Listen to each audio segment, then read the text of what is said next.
کاسه بنجوری میای میچینی. باز میمونه که 25 سال رفیق بشی دیگه. مگه کمیاب هم تا دیگه میریزیم شکمبارم مندازیم که بجوشه. دستمال تونوگ میکنن تختر مندازیم پیازار پس میکنن دیگه. همه روغن میریزونه پیازارم که رزه کردیم هم تای خیلی میکنه. شکمبارم که 5 دقیقه بجوشید بس. دوا شکمبار به در میریزونی.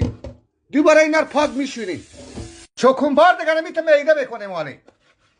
خوشخواب مقدار شکمبار میده کردن به تای میکنه. حالا یک چیز دیگه این شکمبار آخه کمه برای چند نفر نه؟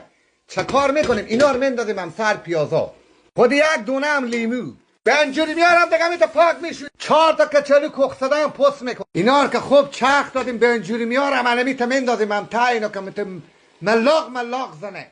6 تا کچلو هم دیگه میته قلم میکنیم انا میته. باز اگه کچالوار پاک میشونی. کچالوار هم که انداختیم چه کار میکنیم؟ میریم به کلی ادویجاتا. یک قاشق نمک، یک ذره زل، کمی هم ادویجات دیگه، فلفل تند خشک، یک دونه سیرم که میته کونی قلم کنیم، یک ضربه که با بالای بزنیم. بچوم دیگه یک چکش تیشی، یک دسته آهن هم یک بزنیم بسته.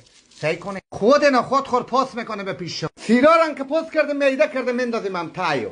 خوشخوابر دیگه. باز هم میته پرتاو